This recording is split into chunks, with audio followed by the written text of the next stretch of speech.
Hi, welcome everyone to Beyond the Megawatt. We're excited today to talk about sustainability, and we have some special guests with us. And we'll start with Karen. Karen, you want to tell us a little bit about yourself? How did your passion start in regards to sustainability? Sure. Hi, guys. Karen Cooper. I am an architect by training. I work at a DLR Group, which is an architecture firm, a global architecture firm. I work in the Phoenix office. I got started in sustainability because when I went to architecture school and I got into architecture because I really believe that the built environment can impact our lives and how people go through life. And I think sustainability is really an easy segue into that. I spent a large portion of my career on the client side, and I was lucky enough to be able to transition from designing, being a data center design architect when I worked at Facebook to working on the sustainability team within that data center infrastructure realm. So I was given the opportunity to really learn at a deeper level than a lot of architects get to learn from about sustainability. I became passionate about it just be really when I had a kid and I started learning about all of the nasty chemicals going into our environment. And like most parents, your goal is to leave this world a better place for your child. And I wanted to take an active part in that. I really love that. I feel like women are really leading the charge on sustainability, which is a great segue into Patricia's story because I know it, but I'll let you tell it. That's coming from you.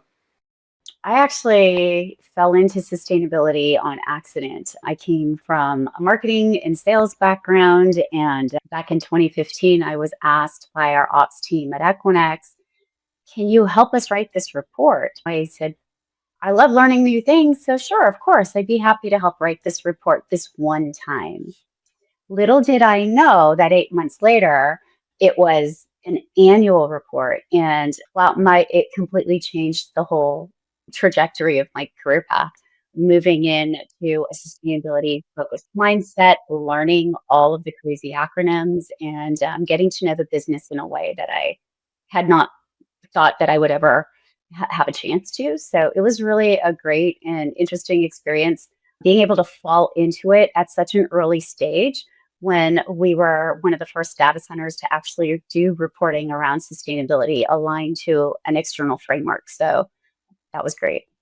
I love that. Well, I have a journalist background, and I remember one of my professors said, if you want to learn about anything, write about it. So that's great. That's One of my favorite things to do as well. And I know, Patricia, unlike your story, I know that when we first kind of started talking about sustainability and talking about this episode, and Jenna was on the call, one of the things she said was, "Is we run towards sustainability where others want to run away." So let's segue into hearing a little bit more about Jenna. Yeah, thanks. I'm Jenna Middaugh. I'm the COO of the Green Building Initiative. I joined GBI back in 2011. I became part of a small mission-driven organization with a sustainability focus. We're a 501c3 nonprofit, and our mission is to improve the built environment's impact on climate and society. We're also an ANSI standards developer, so we create science-based standards through a consensus process, and then we deliver standards to the commercial real estate market through our Green Building Certification program. In the US, we spend about 90% of our time indoors, so the vast majority of our lives are affected by buildings. So at GBI, we educate the market on how to design, construct, and operate buildings that are more sustainable, healthy, resilient. Really appealed to me 14 years ago and still going strong. I love that. I love that. What's one misconception? And I don't know who wants to answer this. Any of you can answer this question, but what's one misconception about sustainability in tech that we need to clear up just to kick off here? I think a big misconception that I see as a designer, as an architect, from the sometimes the owner operator world, especially the ones who aren't as educated in sustainability, is that sustainability is just a bunch of tree hugging liberals with no data to back it, who have unrealistic and unbuildable ideas, when sustainability is really, just like Jenna said, scientific, should be scientifically backed, data driven, with metrics and strategies to reach those goals. And so I think it's that education and changing that mindset with a lot of people, which is where we need to move. So do you think data centers and sustainability can actually coexist then? I think they have to. I don't think we have a choice. And I think that they can coexist because I see the sustainability experts, and I'm not a sustainability expert, but I see the sustainability experts moving into, out of necessity, more data driven scientific analyses, which really resonates with data center developers, owners, operators, because they are normally engineers and very data driven. Patricia, you probably have a lot to say about this as an end user. A little bit along the lines of what Karen was saying. I agree there's a misconception that sustainability is just about tree hugging and climate change. It really should not be a partisan issue of or point of contention for discussion, because really the underlying value of sustainability is all about efficiency and optimization of the resources that we have so that we can use them for a longer period of time and have them continue to be available for our future generations. And I think that's why there's a lot of women that focus on sustainability, because that is near and dear to our hearts, how we manage and maintain our families and look for opportunities to improve the lives of our kids moving forward. But I think with regards to data center and sustainability, I agree. We have to coincide. Data centers use a lot of energy, but one of the things that we don't highlight as often or well, I guess we need to tell the story a little bit better, that we also invest in a lot of energy generation, clean and renewable energy generation that supports sustainability, decarbonization efforts, and actually support the communities that we're in. And a lot of the things that we're doing around efficiency all fall back into support of sustainability, sustainable use of energy, efficient use of energy. We talk about PUE and WUE all the time. Those are all lines of sustainability that fall into standard operating procedures. So it's just good business. And obviously you have your own internal goals around sustainability, but you brought up community. So obviously, as we're going into new regions, communities that are pushing back on data centers, they too are part of our why, right? So can you talk a little bit about how you're incorporating what the desires are from the communities that we're building around, and how you build that back into your programs? Absolutely. Some of the things that we're doing to help impact the communities that we're in incorporate what we're doing with our foundation. So the Equinix Foundation is looking at ways to bridge the digital divide across different communities, ensuring access to digital opportunities in areas that may not have had access before, and also in helping provide growth and career on-ramps for people who might not think about sustainability or data center or tech as an option for them. And so there's a lot of things that we're doing from that perspective on the community side. And we also realize that we're this big boxy building with no windows or fake windows that people are like, what is happening in my backyard? And so being able to tell the story of what we do and how we interconnect society and business together, and being better at telling that story is going to be important and key. In one of our sites in Frankfurt, we actually built in community engagement into that location, where we have access for the community to use space and to educate and learn and have tours and really, really get a feeling of what is behind those walls. And Jenna, can you add to this and where you're seeing success and actually leveraging local resources that also are part of that sustainability culture? What can data center operators that are building in these areas, what types of resources should they be tapping into? Yeah, so we're seeing our data center clients do some really cool and creative things. A lot of them care really deeply about sustainability. We have a client who's using waste heat from their data center to heat hydroponic greenhouses that grow fresh fruits and vegetables. Another client is using reclaimed water instead of drinking water for rat cooling and is investing in water treatment systems for the local community, important for water-stressed areas like Phoenix. So not only are these data centers demonstrating sustainability and circularity, but they're also contributing to the community and not just taking energy from the community. Right? People don't want data centers in their backyards. GBI, we're really trying to help our data center clients improve and then tell their story to their stakeholders about what they're doing to address the concern and live up to the commitments they're making about their community impact. Yeah, and I'll add to that. I think that's super important to remember that sustainability, even though in the data center world, water efficiency, electrical efficiency, those are the most talked about and the most important things. Sustainability is a huge umbrella that encompasses a lot of community aspects, which I think I see a lot of data center owners, operators, developers embracing now out of necessity because people are getting more educated. And I say educated with quote marks because sometimes it's what they read on social media. And so there is more pushback within the community to building these data centers.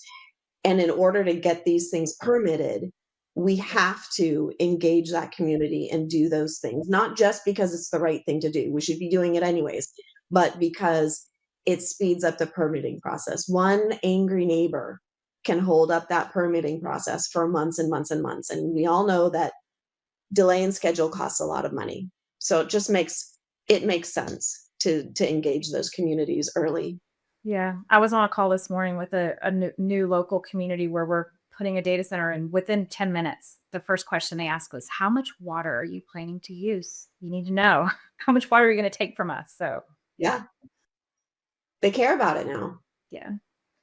I do want to go back to what you were saying earlier, Karen, and I think it's a very important point. Is really about the data and tracking the data associated with some of your sustainability that you're implementing into your design, and when you're trying something new. I mean, we're not expecting it to be the cheapest, and it's not going to be the fastest, but we also should be tracking in parallel if we had done something more traditional of what we've done in the past and actually understand that is this impact truly because we did something sustainable that was different, or would it have been an impact to the cost and schedule no matter which route we went, so that we can truly see what the upcharge was. But no one's really doing those parallel studies, that parallel estimates, those parallel change management perspectives, and really painting the actual picture in the correct way. And so a lot of times they get to the end and say, oh, that was way too expensive, or that was definitely not fast enough. I'm like, well, we're not hitting the mark to hit the schedules and the budgets in the first place. It wasn't sustainability. It definitely wasn't sustainable. It wasn't the sustainability that was the problem, but we also don't have a root cause, and we're not tracking the data parallel to understand it. It's no different than doing modular versus a stick build. And why aren't we doing modular, which is also a more sustainable way of building? And so you can actually argue then if there's a change that happens, well, that wasn't cheaper. Since we went modular, I'm like, are we sure it's because it was modular, or would it have been an impact no matter what?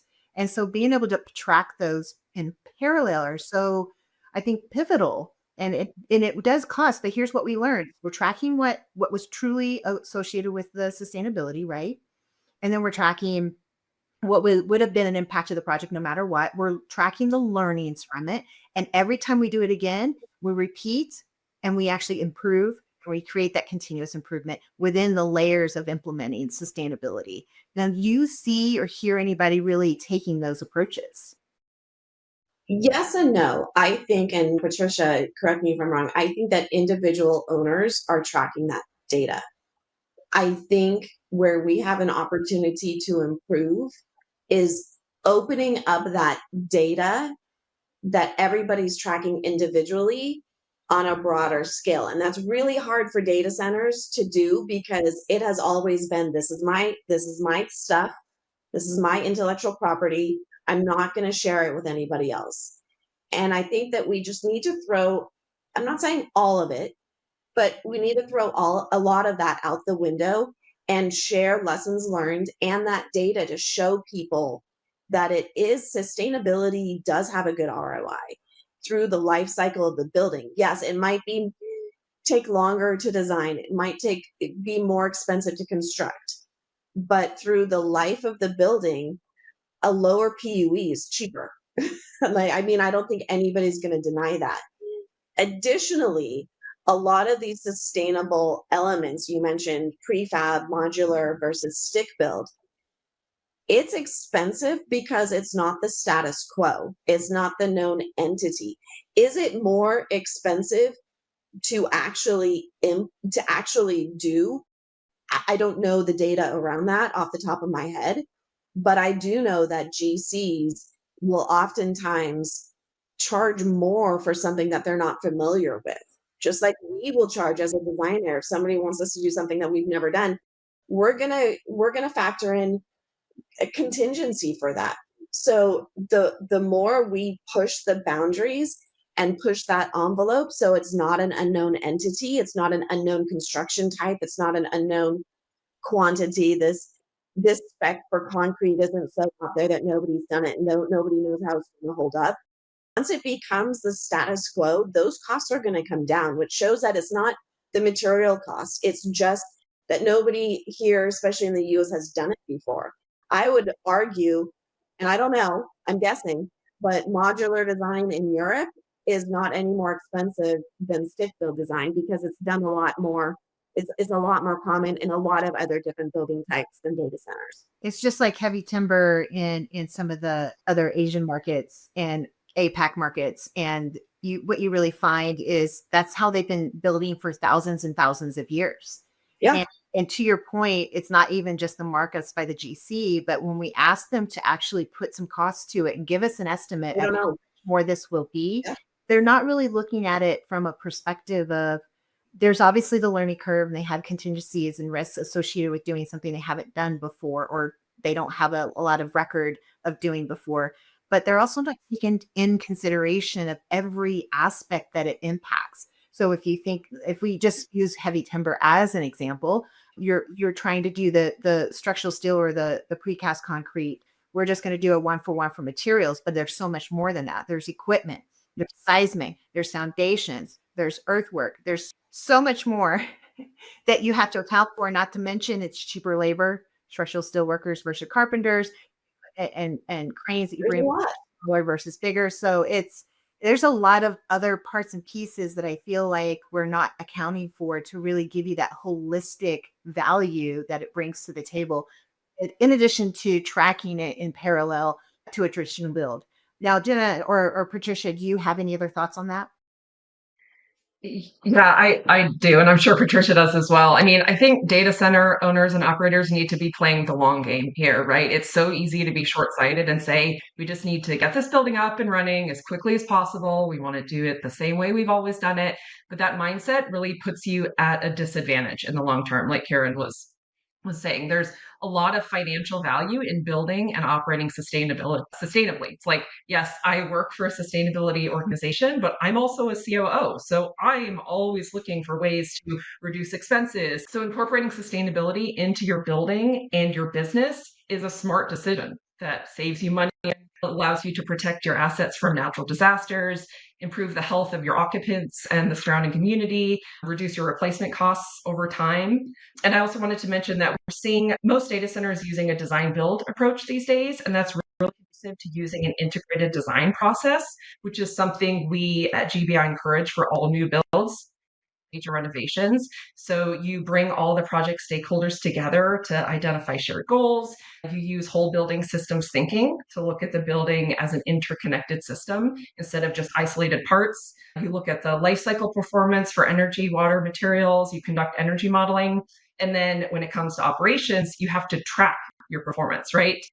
And see how you're doing versus how you thought you would be. Clients are also creating digital twins of their assets so they can simulate load scenarios, optimize energy usage, improve uptime. There are so many things you can do to make facility make sense, right? Make common sense, but also make financial sense. I agree with both of you guys on a lot of this, and I think that it takes time, and we do have to look at the long game. And some of the things that need to take place are these smaller implementations, so that we can measure and show improvements over on efficiency, on cost, on decarbonization. And I know that there are also issues around availability of low carbon materials. So low carbon concrete, mass timber, transportation costs, getting what you need when you need it on time. We have to take all of those things into consideration. And the more that we can take advantage of innovation opportunities to do small parts of a project that highlight the value and the potential bigger impact, if we move in that direction and take a step forward in that direction more boldly, then I think that will initiate changes in process and how we do things and how we account for the need for materials and create demand in the market for low carbon materials for replacement of what we're using today, right? It is a process, and I think it's not a process that data centers or builders alone can do on their own, and it has to be community based. And so when we're talking about some of those standards and best practices and how it's difficult, groups like Data Center Coalition, EUGCA, the AP Data Center Association, and other associations like that across our industries are very helpful for us to be able to participate in and really be able to be confident in sharing non-proprietary content that helps drive innovation forward, right? We can't do it in silos. It has to be done as a group. So are there any sustainable options that we're not talking about as often as we should, or we're just completely overlooking? When it comes to energy, all forms of clean energy are important, like especially clean renewable energy. So solar, wind, hydro, tidal, geothermal. Nuclear power isn't renewable, but it is clean. And considering that the rise of AI is causing data center energy needs to increase exponentially, nuclear is probably going to be a really important part of demand and ensuring grid stability. But it takes a long time to bring a new nuclear power online. So we have to be having these conversations and planning now, right? We also need to look and to continue investing in research and development of new technologies, small modular reactors, hot and cold fusion, power storage, carbon capture, utilization. We also need to be looking and sourcing sustainable materials, right? Mass timber, I think someone mentioned before, is really promising applications in data centers. Not only greatly reduce the building's carbon footprint, but it's strong, it's scalable, fire resistant, has good insulation, acoustic performance, it speeds up construction, it's scalable. It has a lot of advantages over concrete. So again, there are so many things that you can do to make your data center more sustainable. I think a lot of people just have a very narrow approach, and this goes back to Karen and Patricia were both saying about it's really important for everyone in the industry to be sharing information. Yes, there's always going to be proprietary trade secrets, but to the extent possible, we really should be sharing our lessons learned. And I'm really excited that at GBI, we are trying really hard to be a convener in the data center space. We just had a huge flagship data center event a couple weeks ago. Karen actually spoke at it. Thank you, Karen. But we're working to bring people in the industry together, share their stories about what's working, what's not working. And there's so much that all different players in the industry can learn from each other. And I think when we combine our efforts, we can further research and continue to invest in innovation. Yeah, and I'd add to that. It might be a little off topic, but we have to realize that sustainability is a big topic. It's not, and it's a difficult topic, and it's very, very complex. So I think as designers, owners, operators, everybody in this data center design world, we need to give ourselves grace, and we need to give ourselves permission to say, I don't know everything. I'm the first person to say that I am not a sustainability expert. I'm an architect. Sustainability is a passion, but it's not what I do 24/7. But even people who do this 24/7 will say that they are not experts. I hear designers all the time saying, well, I don't know anything about sustainability. So how do I design sustainability into my projects? And I'll push back and say, well, you educate yourself and you give yourself grace and you give yourself permission to ask what you might think is a dumb question, because somebody's going to answer it.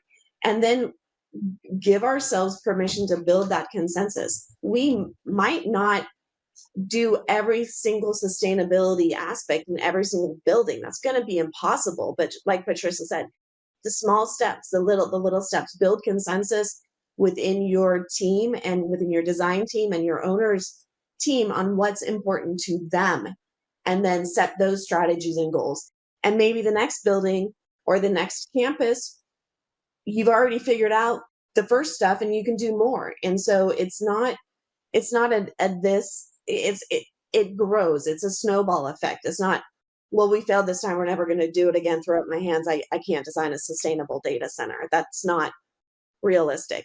I feel like what you're saying, Karen, it has more to do with partnership, right? And yes, go educate yourself, but there are partners who want to come in, like the Green Building Initiative, Jenna, that you can bring in and partner with to help you kind of come together and really understand, hey, here's what we want to achieve.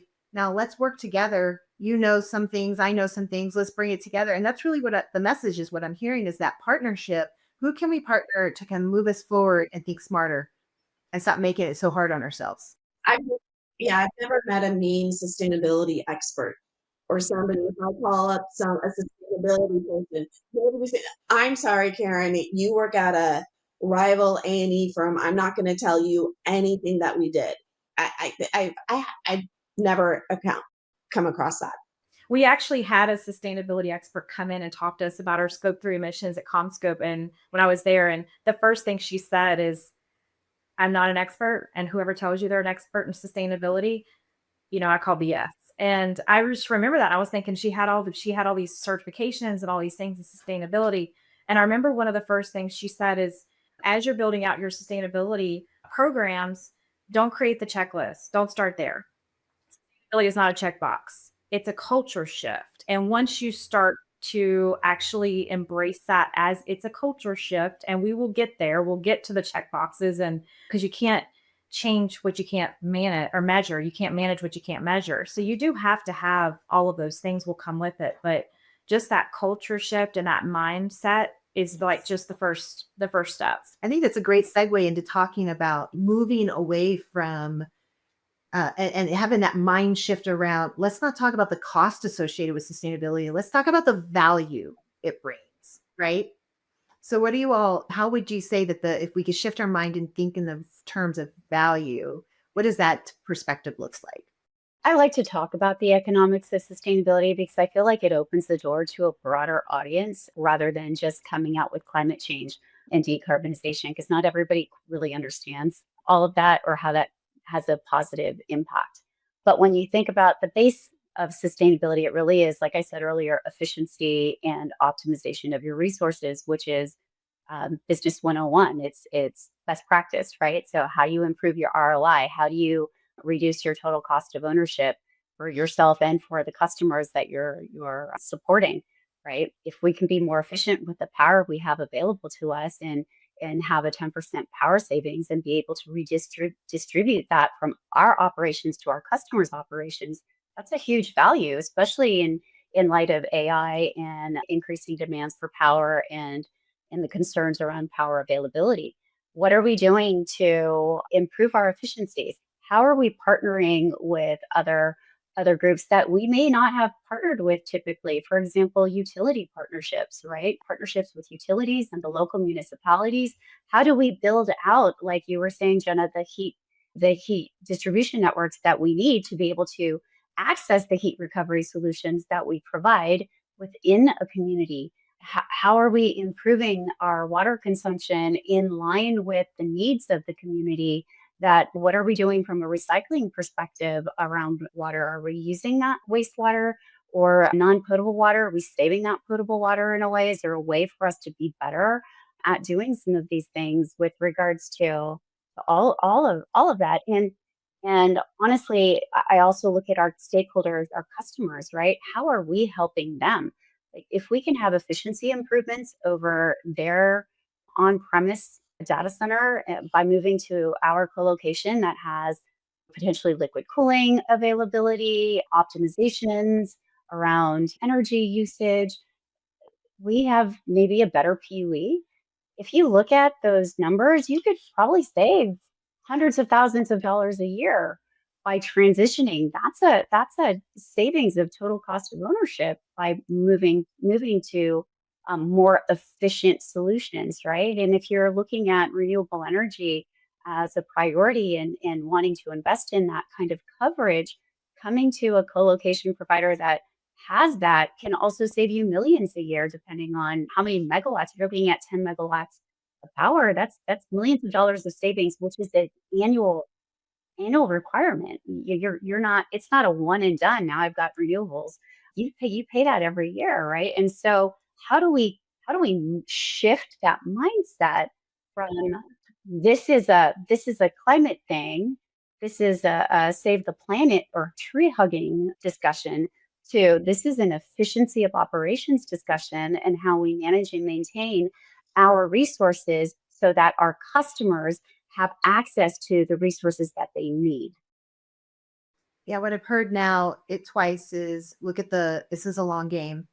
To think about a life cycle cost and look at the how that PUE is really going to be the overall value and savings from a sustainability approach. I think that's our theme here. I think it's a great time for us to kind of segue into our audacious question, which I always love this moment. And so today it's if sustainability is about designing for the future, what's one outdated mindset, policy, or industry practice we need to let go of starting now? What's not working? Yeah. What hasn't worked? Yeah. What do you want to call BS on? Yeah. What are you calling BS on? For me, the outdated thinking is that a lot of building owners and developers think sustainable building is all or nothing, right? Or it's just for certain types of buildings, but that's absolutely not true. 35% of global carbon emissions come from buildings. So we hear about these Class A office buildings that reach net zero and these mega projects that are super sustainable, and that's great and really admirable. But those buildings alone are not going to move the needle overall. We need everyone and all the different asset classes, hospitals, schools, warehouses, labs, and yes, data centers, doing something to improve their environmental impact. And then those small steps can increase over time. Yeah, and I can. That's a good segue into what my audacious answer is, which may or may not upset a few people, but the amount of energy and water that data centers consume, I don't think that sustainability in data centers is an option. I don't think it's a nice to have, a good marketing ploy. I think it needs to be looked at. I mean, in all buildings, but specifically for data centers, it needs to be looked at like we look at code requirements, exiting requirements, and ADA. I have never had an owner push back on me on a design about the location of an exit sign or a fire extinguisher or an exit width because it's life safety. It saves people's lives when they know how to exit a building in an emergency. And when you look at sustainability, it's still an option, and it shouldn't be an option. It's we're dealing with millions of lives if we destroy this planet, and I know that that's a hard subject for some people to swallow, but it really needs to be thought at and pushed at. Yeah, from a policy basis, that sustainability in building designs, it should be integrated into everybody's design mindset. We try to do that at DLR Group. It's hard for some people to stomach that because it is so, oh my God, I don't know what I'm doing. But again, nobody argues over how many toilets you put into a toilet core. It's in the code, it's written in there. You got to put 4, you can't put 3. So that's where we need to move to. I agree. And the bigger we build, because we've seen we're not talking in megawatts, we're gigawatts, where our impact can be a lot bigger in a positive way, right? And the negatives are going to be making more of a negative impact. And so, but with AI and the way we're designing, we're going into these sites with smaller footprint, bigger efficiencies, and we can go in there with plans to actually save water. And so I think just taking that into your design considerations very early and communicating that early on is definitely going to help you. I would even say with the community pushback and getting your projects approved, right? So I even love that we have the AI to even track the sustainability of the systems and how much water and energy we're using and trying to create a more sustainable operation inside data centers. But, back to your point about our resources is, again, it's not about being highly tree hugging. We use the word tree hugging kind of liberal kind of mindset. It has nothing to do with that. I just went up north to go camping and all of our lakes are dried up. Resources are really important to us, and I'd love to see the water come back. So I think we need to be kinder to our planet. We only have one. And so I think this is really important, especially if it's a hungry system who takes a lot to cool it down, especially as we move into the gigawatt language of data centers and the future of AI. It's not going away. Well, I just wanted to add that I think a misnomer is that sustainability is a sunk cost for businesses. And it really isn't. Our customers are asking for sustainability. Our customers want efficiency of operations and availability of resources. And so making these types of investments isn't just a sunk cost. We need to just be better at, like you said, Mark, measuring so that we can make improvements and evaluate how this adds value. And some of the things that we should start looking at and start considering is, where does sustainability fall into our customers' journeys across our opportunities in business? Because I don't think that's something that gets played out until the very last minute, where you're at the final stages of making a deal, and all of a sudden it's like, oh, somebody asked about sustainability. Do you guys do that? Too late And now. well, yeah, we do, right? But I feel like there's a lot of competitive advantage out there by highlighting the positive things we do in our industry around efficiencies and optimization of resources, how we're addressing biodiversity and water and power and innovation for support of renewable energy, whether it's battery innovation, geothermal exploration, and even from a clean energy perspective, how we're investing in things like nuclear early on. Yeah, I love that. Well, thank you all for being on the Beyond the Megawatt podcast with us. We really appreciate you taking the time to share your sustainable knowledge. Hopefully, we've lit a little bit of a fire on everyone to join and do a little bit of something. And we do have a call to action to our audience and our listeners. We need data centers to store data. So go in and check out your data that you've got stored and get rid of that waste, those duplicate pictures. All of that is digital clutter. And so think about that when you're thinking about how many data centers we have to build. It's got to go get stored someplace. If you've downloaded a show that you no longer watch, get rid of it. That will help out a lot. And that's one way that everyone can do a little something. So thank you all for joining us. We'll have all the links for Patricia, Jenna, and Karen on here and their notes, and you can reach out to them if you have any other questions. So thank you all for being on the podcast today. Thank you so much for Thanks for inviting me. having us.